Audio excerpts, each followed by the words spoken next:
Bonjour. Vous êtes en vigne aussi, c'est étonnant, en Gironde. Oui, j'ai repris l'exploitation en 2011, une exploitation spécialisée en vigne avec 25 hectares de vigne à l'époque.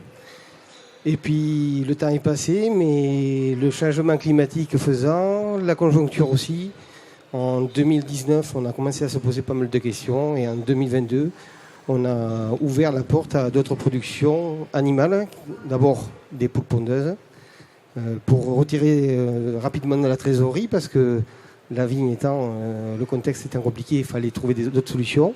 Et après, comme on était passé en bio en 2019, nous avons aussi eu des problématiques d'herbe et compagnie. Donc on a essayé de trouver d'autres solutions parce que la poule, elle ne consomme pas beaucoup d'herbe par rapport aux surfaces qu'on exploitait. Donc on est parti sur une activité ovin viande. Donc les moutons consomment un peu plus d'herbe que les poules. Oui, oui.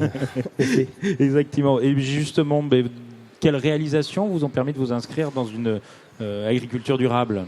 Alors nous, on est parti sur une idée pour limiter les frais, d'abord d'autoconstruire des poulaillers complètement autonomes. C'est-à-dire qu'ils s'ouvrent, ils se ferment tout seuls. Ils sont autonomes maintenant pour une semaine. Dans l'idée que quand on se diversifie, la difficulté, c'est d'abord le temps, parce qu'on n'a pas une multiplication du temps qu'on a. Donc l'idée, c'était surtout d'avoir quelque chose de pratique et efficace. Et c'est pareil pour les moutons. On a créé une bétaillère adaptée au déplacement. Ils sont en plein air intégral. Exactement.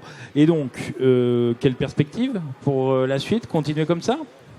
La perspective pour la suite, ça serait de gagner en autonomie pour tout ce qui est céréales pour les poules notamment, parce que les brebis n'ont pas d'apport là-dessus. Oui. Et après, de créer des zones plutôt fraîches pour les animaux en été, parce que le contexte fait aussi qu'on a des... On le voit aujourd'hui, hein. Voilà, on le subit encore aujourd'hui ici sous la halle, effectivement. Expliquez-nous un peu ces projets encore plus, dites-moi. Les projets, c'est de créer la rangée d'arbres pour pouvoir abriter les animaux des excès de chaud, des excès de froid aussi. Parce que les animaux ont besoin de se rafraîchir et d'avoir des lieux où ils peuvent se reposer.